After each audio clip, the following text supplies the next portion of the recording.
Today's scripture reading begins in verse 22 of Matthew chapter 14. Immediately afterward, Jesus compelled the disciples to get into the boat and to go ahead of him to the other side, while he sent the crowds away.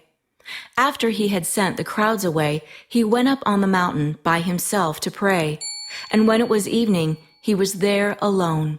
But the boat was already a long distance from the land, battered by the waves, for the wind was contrary. And in the fourth watch of the night he came to them, walking on the sea.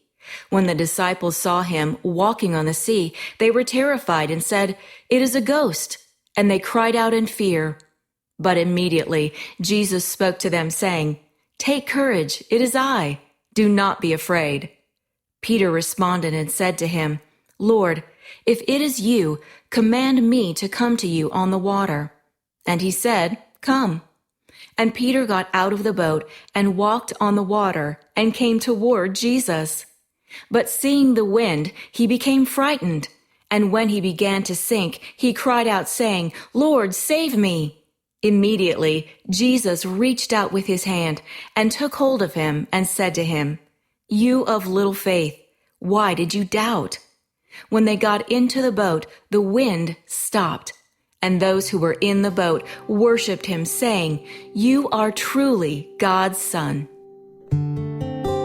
Jesus spent time developing his disciples' faith because he knew it would be essential for the tasks ahead of them.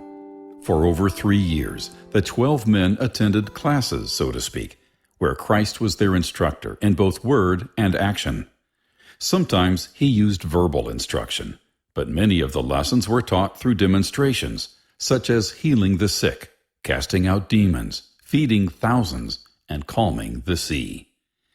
At times, the disciples' understanding was slow or faltering, but Christ never gave up on them. He reproved them when they exhibited a lack of trust, but also commended progress. His objective was to establish their faith so he could accomplish his work in and through them. The Lord has the same goal for each of us who is a believer, to increase our faith so we can do the work he's planned for us. Faith building is a necessity for every Christian, and God has 2 primary means of going about this. Scripture tells us what to believe about him, and tests place us in difficult situations that stretch us to believe and rely on God instead of our own understanding. Each time we believe him, our faith grows.